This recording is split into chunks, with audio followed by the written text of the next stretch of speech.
Local news for Wednesday the 28th of June. New Zealand First Deputy Leader Ron Mark says the callous disregard by the government for cancer sufferers in remote parts of the Tararua district is just another example of their indifference to those living in rural areas. Minister of Foreign Affairs Jerry Brownlee, speaking on behalf of the Prime Minister, claimed Minister of Health Jonathan Coleman had done a great job.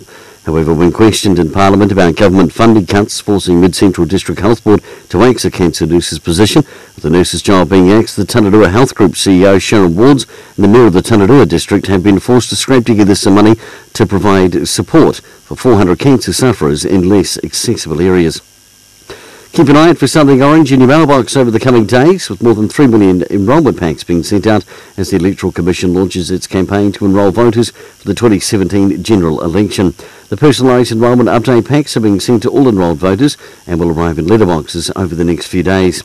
Chief Electoral Officer Alicia Wright says open it and check the details. If they're correct, it means you don't need to do anything, and you're all set to vote in this year's general election. For more info, you can visit elections.org.nz.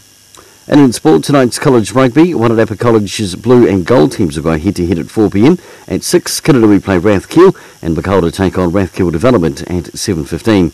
And fingers crossed for a home game as the next round of the Chatham Cup football games are set to be drawn today.